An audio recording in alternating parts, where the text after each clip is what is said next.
I'm Mike Solomon. I'm 67. I'm here talking with my father, Russ Solomon. I've known him virtually all my life. Virtually? Well, I'm not sure I remember the first couple of years all Oh, that well. So we'll say I've known you at least 65 years. We're recording today on October 2nd, 2015, in Sacramento, California. And you are. your father. And I'm 90, which is very discouraging, to say the least. Well, your mother always used to tell me, or was it your wife, my mother, that every decade gets better. Well, I can't really complain. It actually hasn't been bad.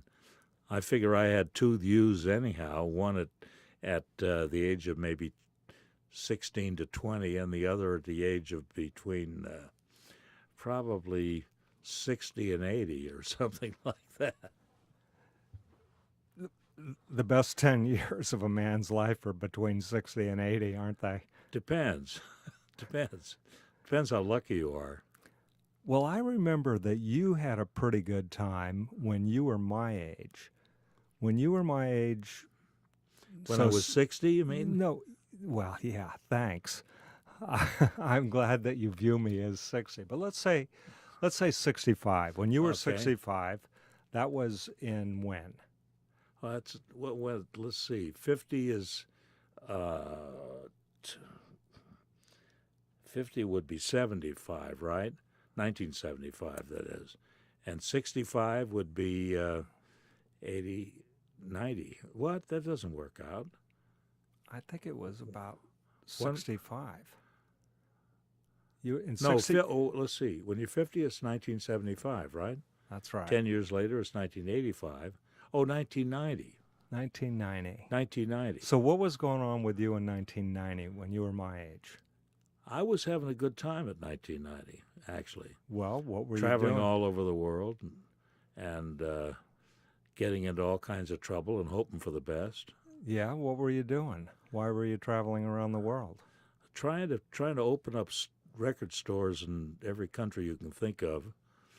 Well, I wasn't really the forefronter of that. I would go in after somebody suggested we go there. And And so what were these record stores called?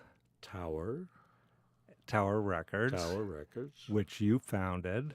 I founded, yes, indeed. Where'd you ever come up with a name like Tower Records? Well, it was a building that we were in. It was the Tower Theater building. And then my dad had a drugstore in the very same building called Tower Cut Rate Drugs, because that opened in 1938. And actually, when we opened the record store as part of the drugstore, we simply called it Tower Record. Originally Tower Record Mart, and then later on abbreviated to Tower Records because it sounded a little more professional. And so then the original company that you had under that name, Tower Record Mart, sort of fell apart around 1960 and then reopened that same year under the Tower Records moniker, right? That's right.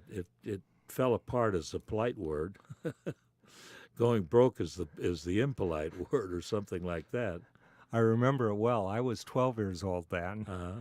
and I participated in the Tower sort of world even at that time, first working for your father in the drugstore That's as a right. kid, and then in the record store as well. Uh, Kind of really, I guess, even though I remember doing that in the 50s, I was also doing it in the 60s as well. Well, by 1965, the main memory I have of you being involved was when we moved the store from the drugstore across the street to its own building, and you helped truck all of those records over there.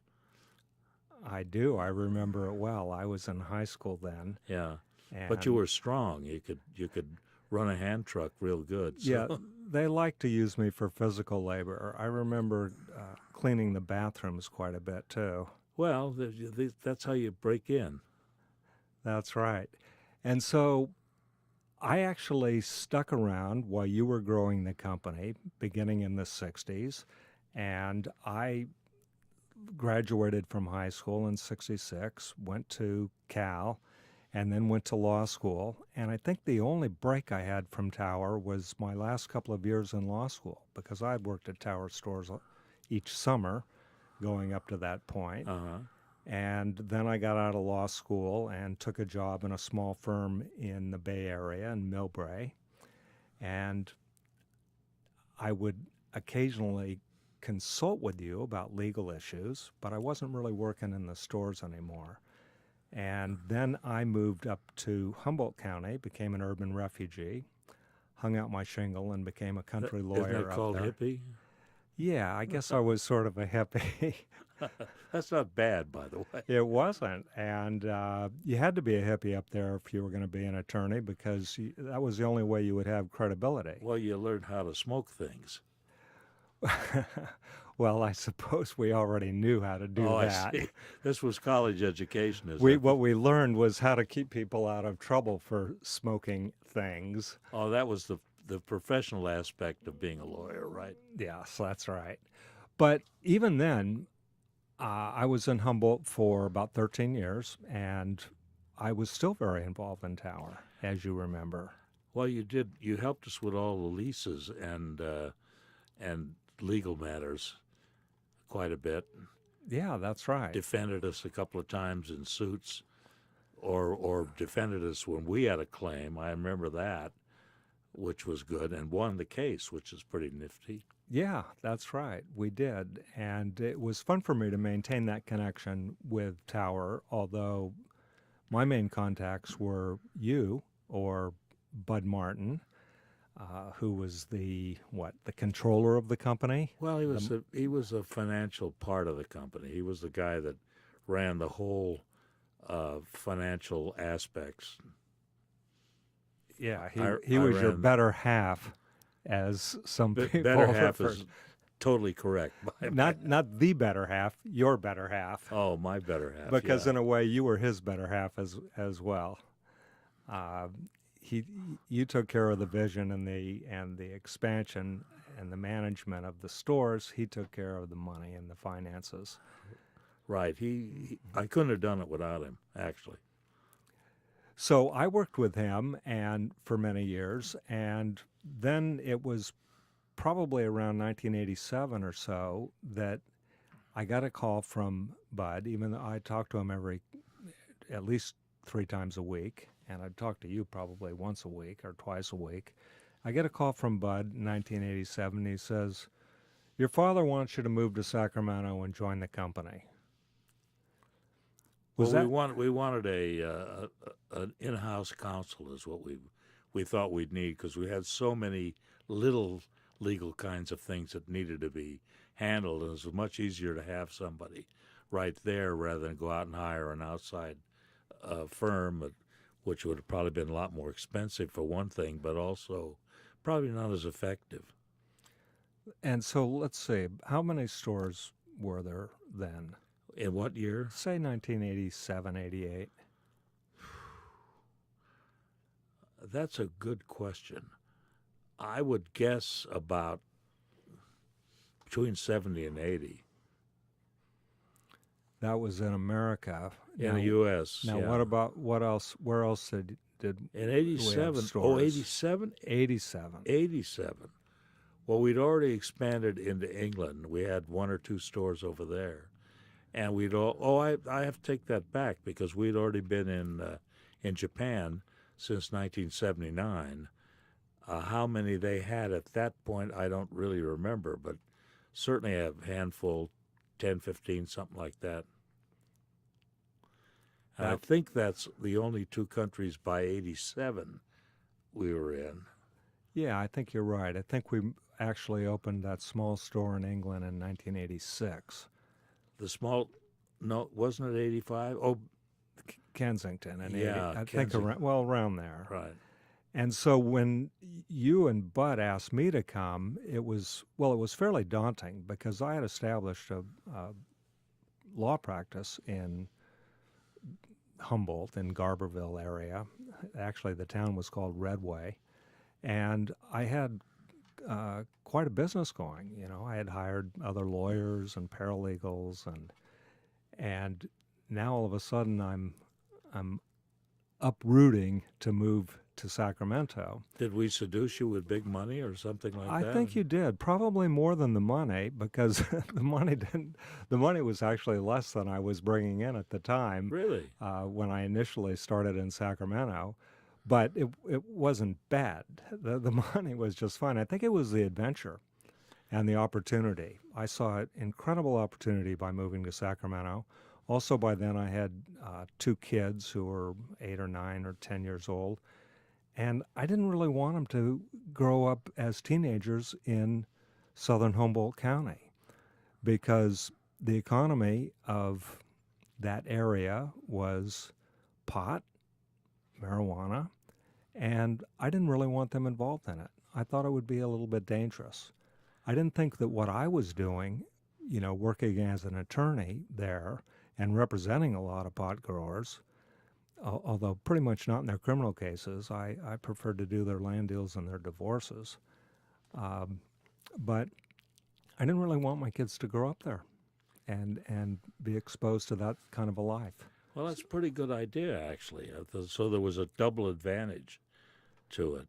There was. Mostly it was the opportunity, but it was pretty stressful to make that move and to be thrown back into a completely different environment. The tower environment, not quite the same one that I knew when I left, cleaning the bathrooms, but moving in as an executive, as legal counsel for Not the quite company. as mellow as up in Humboldt, that's for sure. No, it wasn't all that mellow, but it was extremely exciting. By the time that I had at least gotten an office in the building, we were ready to go to Japan to celebrate the 10th anniversary of Japan, which was in 1989. Yeah. And I think that we went as guests or we were sponsored by a tape company, right? Wasn't it TDK? TDK, I'm pretty sure, Who yeah. took a big group of us over there for the 10th anniversary, and we travel all over Japan having some fun and doing some business. Took a lot of hot baths. That's right. And a lot of fun in Japan, didn't we? I think that for me, the visit to Japan and the idea of expanding internationally was really seductive. It was very exciting. And you were the one who was behind that. You were the one who wanted to do that. Yeah, I never missed an opportunity, good or bad. So it was whatever came up, and they did come up. My goodness, people would walk in my office and said, "Why don't we go to a place like Colombia, South America, or Israel, or later on Singapore, Malaysia, those kind of places?" Which is pretty interesting, I have to admit. That's true, because that's actually what happened. Our man in Japan, an American, Keith Cahoon, was real keen on expanding outside of Japan, because he was making contacts. In fact, because he ran the Japanese company, he was like you, where opportunities would walk in his door from Taiwan, Singapore, Hong Kong, Korea, Philippines, and every place in his region. And he would then work on us to make deals there. We tried to get into mainland China too, but it was too early. The whole idea of a Western business going into what was then, I guess, called communist China was virtually impossible. And it's interesting in retrospect to look back on it now and see what's happened over there. That we should have pushed it a little bit, perhaps. Possibly. I think it was too early. And if too you early. remember, we did go to Taiwan, and we went to Taiwan, Singapore, and Hong Kong, but we had partners. We had joint venture partners. Right. And we did that partly because we needed their capital investment. We didn't want to make the entire investment ourselves. But probably more important, because they were locals. they knew the scene in their particular markets and countries. And we, of course, always had this theory, even in America with stores, that we should think global but act local. Yeah. And so Well, that's true. I mean, and they were on the ground. They knew, as you said earlier, they knew what was going on. They knew the real estate world. They knew the language probably more than any. So important to be able to communicate in that country in the right language that we couldn't do.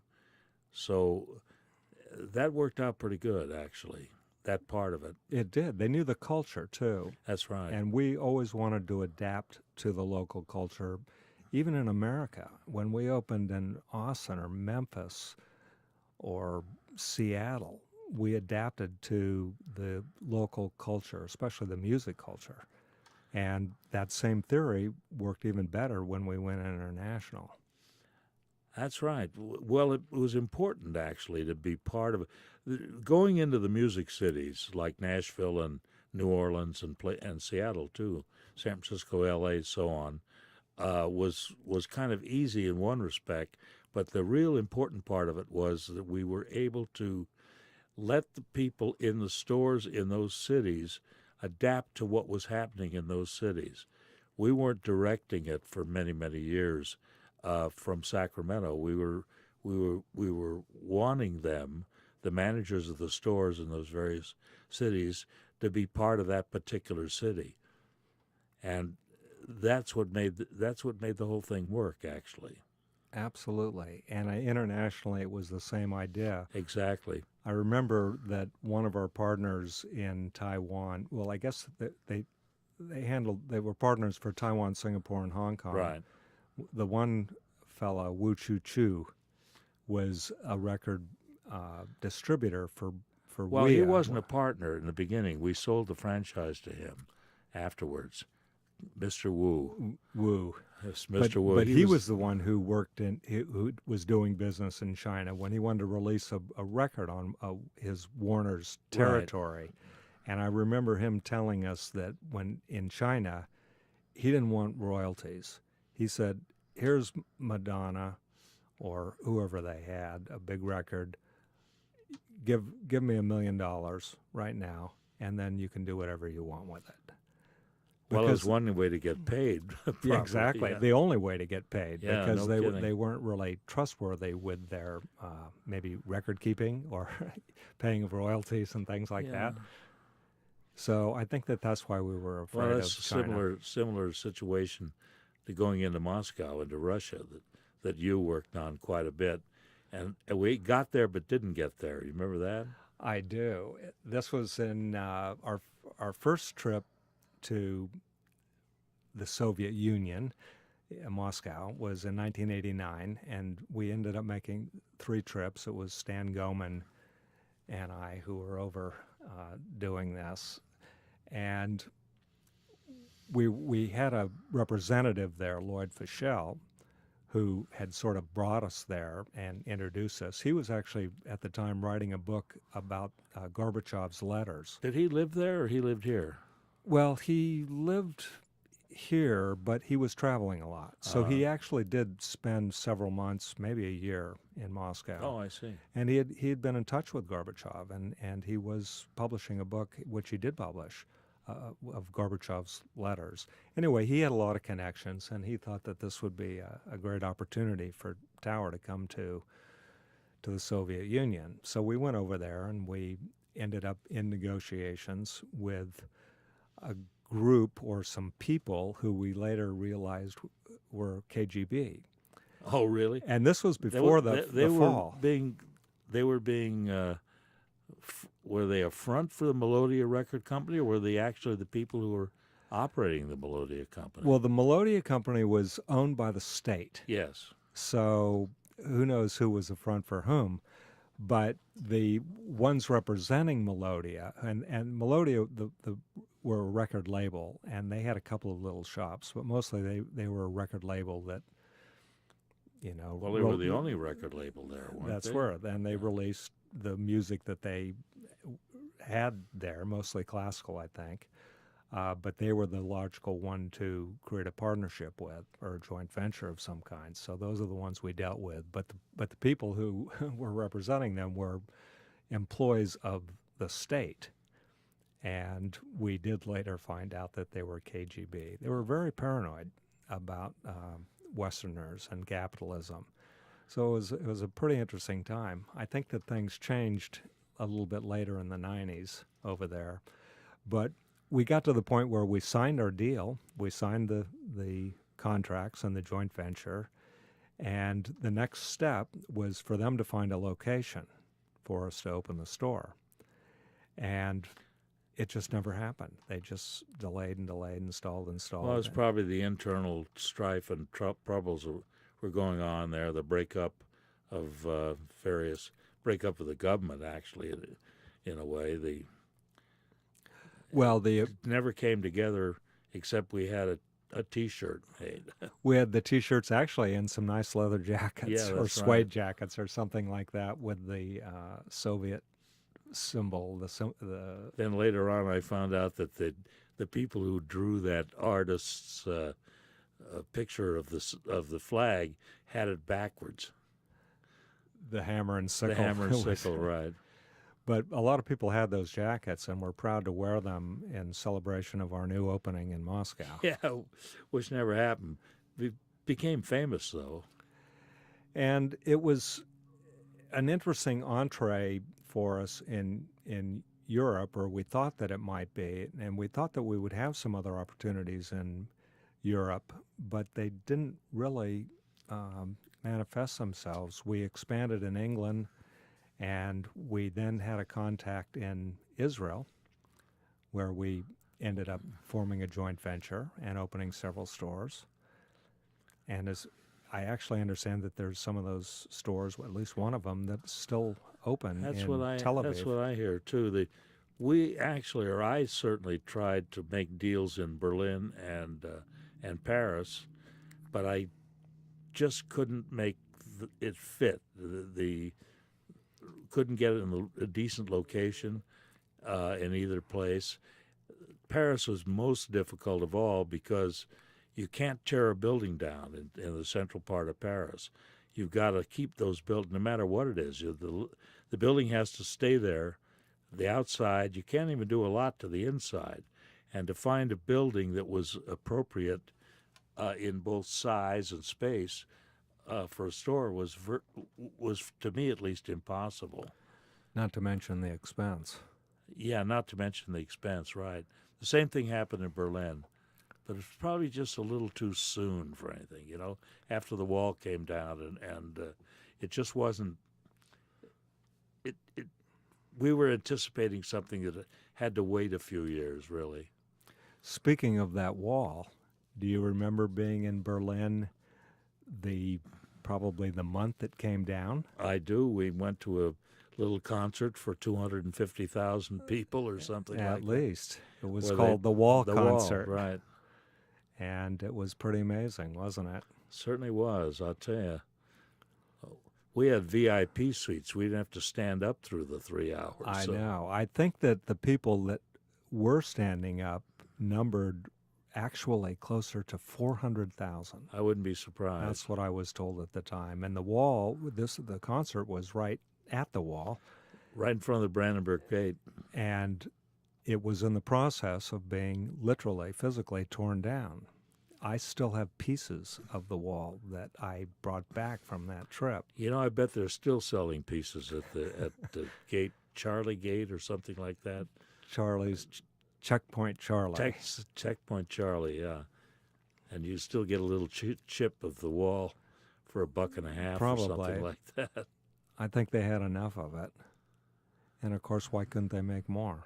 But in the concert, the wall that you're talking about, it always amazed me. They had built this big artificial wall made out of styrofoam bricks that were about, 8 feet long and about the size of a piece of, wallboard or something like that. And at the last part of the concert, they knocked this whole wall down. It all came crashing down. It was kind of fun to watch. It was. We were lucky to go to a lot of concerts throughout the time and meet a lot of music people. Yeah, that's true, boy. I'll tell you. You really started it off in the 60s because you were in the uh, concert promotion business as well. And I remember being a small part of that, mostly hanging around backstage making a nuisance of myself. But there were some pretty fun times there. It was a real adventure.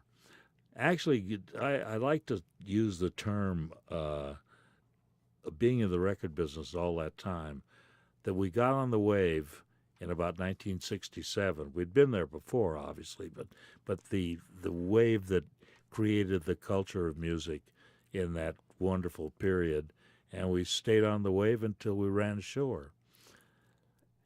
We ran ashore at about the same time as the whole industry sort of ran ashore, and all of that fun and craziness is sort of in the past.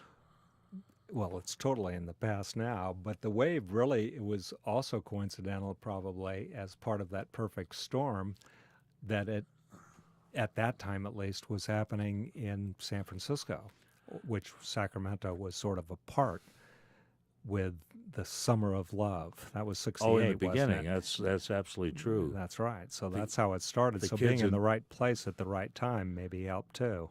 the kids in Sacramento would go, they were straight, meaning they wear ordinary clothing to school and what have you, but they dress up in what else could you call it but hippie garb, okay? What fashion is better, so term. And they go to San Francisco on the weekend and hang out on Haight Street or go to the Fillmore, and they absorbed this music. Then they came back home and changed into their school clothes and went to school, but listened to K-Zap or something like that to keep up with things. That's right. So Sacramento, the kids in Sacramento, I think, knew what was happening in San Francisco pretty well. Oh, absolutely. They were very conscious of. The world was conscious of what was happening in San Francisco. I wonder if San Francisco doesn't really realize that it changed. My son and your grandson Andy lives right on just barely off Haight Street, and Yeah, so isn't that amazing? when we visit and go for a walk down there, it really hasn't changed. It That's looks the exactly scary the part same. about it. Yeah, to walk, it's like a throwback. It isn't as crowded. It's a lot less crowded than it was back in the '60s and early '70s, or throughout the '70s, I bet. But now it's still there, but it's not as many. You should see it on April 20th. What happens on April 20th? A lot of people go there. It's actually it's sort of a celebration. What does April 20th mean? I don't know. Well, I think it comes from the numbers of that date, 420. 420 is a symbol of marijuana, Yeah. pot smoking, basically. Uh-huh. So the followers of 420 celebrate by smoking a lot of pot, and on Haight Street they can do it pretty freely. And nobody bothers them. No, and it becomes a celebration. It's like the gay parade in a way. Maybe not quite as big. Isn't it? I didn't know that. Well, it's true, and it's pretty fun. I've seen it recently. Even at your age, you like to dress up and walk up and down the Haight Street and. Well, I don't really need to dress up. I'm already funny looking enough, I think. I like to photograph it, Isn't though. the word weird? No, I'm kidding. Well, it could be. So, Haight Street concerts. The concerts that you were producing in the 60s and 70s were often the same artists that Bill Graham was producing at the Fillmore in San Francisco. That's true. We were hanging. Well, we were in the concert business from 1963 to 1973, and we did all kinds of concerts. Anybody that came by, we did a lot of concerts with Peter, Paul, and Mary, for instance. We did the Beach Boys. We did the Rolling Stones. We did everybody that almost everybody that was popular in those days. Bill and Bill and the other guy in the Avalon Ballroom in San Francisco were doing them every week. We were doing them maybe every month, something like that. But we had a lot of fun. It was really great to be involved in that business, particularly when you could buy an act, meaning the fee that you paid an act. One of the San Francisco acts was like $500. You know, that would be 50,000 today or something like that.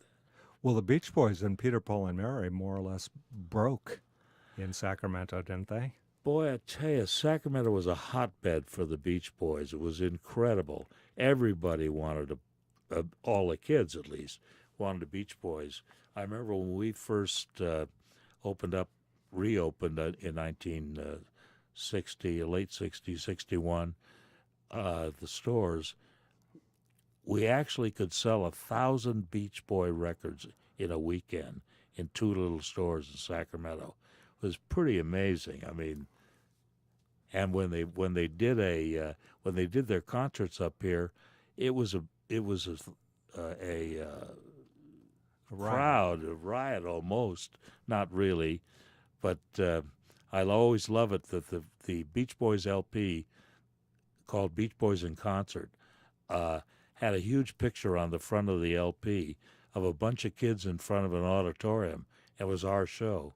At Memorial Auditorium. At the Memorial Auditorium here in Sacramento. And I was behind the door holding the doors, and they were outside pushing the doors in. It was great. I vividly remember the Rolling Stones concerts in 1965 and 1966. Yeah, you were the driver, weren't you? I was. In 1966, I'll never forget you telling me, hey, look, the Stones have in their contract that there's supposed to be a limo to pick them up at the airport. Now, this was Executive Airport out on Freeport Boulevard in Sacramento. And you said, Mike, go get your grandmother's Coupe de Ville and pick them up. Yeah, well, there were no limousine services that I knew of in Sacramento in those years. So we had to use whatever car we could borrow.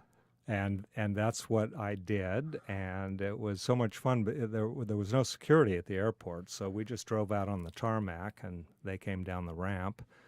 And I remember Mick saying, we're hungry. Where can we get a bite?